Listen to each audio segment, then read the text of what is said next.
आजादी का अमृत महोत्सव के तहत झाबुआ में निकाली गई हर घर तिरंगा यात्रा ने देशभक्ति की लहर दौड़ा दी। नगर पालिका द्वारा आयोजित इस यात्रा में विधायक विक्रांत भुरिया, भाजपा जिलाध्यक्ष भानु भुरिया, अधिकारी, सफाई कर्मी और बड़ी संख्या में नागरिक शामिल हुए।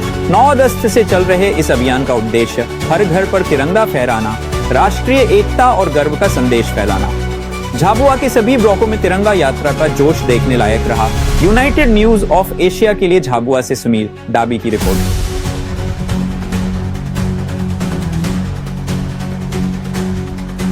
देखिए, मायने साफ है। इस देश की जब तिरंगा की बात आती है, इस देश की सम्मान की बात आती है तो पूरा देश एकजुट होकर ये लड़ाई लड़ रहा है। और मैं इस तिरंगे को घर घर पहुंचाने के लिए मैं अगर धन्यवाद देना चाहूँगा तो नवीन जिंदल जी का देना चाहूँगा, क्योंकि 2004 में 23 जनवरी को सुप्रीम कोर्ट में ये लड़ाई लड़ी गई थी।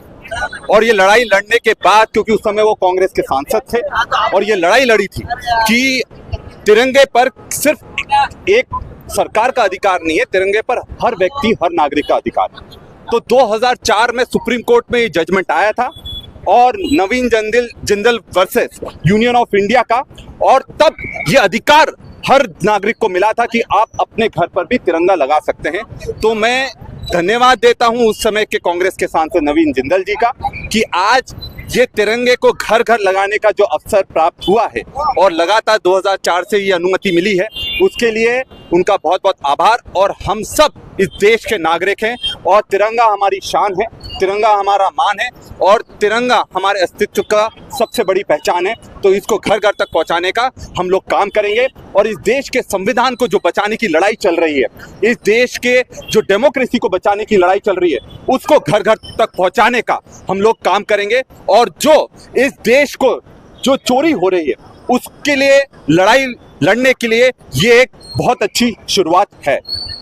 कोई भी प्रतियोगिता रखने से पहले मैं किसी फायदे के लिए नहीं सोचता हूं, लेकिन जिस प्रकार से हमारे झाबुआ जिले की जो संस्कृति है, हमारी सांस्कृतिक विरासत है, जैसे कि आज जो बांसुरी है, इसको हमारा समाज पूरी तरह से भूल चुका था। नई पीढ़ी क्या बांसुरी होती ये नहीं जानती थी। तो मेरे मन में एक विचार आया कि क्यों ना हम इस प्रतियोगिता को आयोजित करें।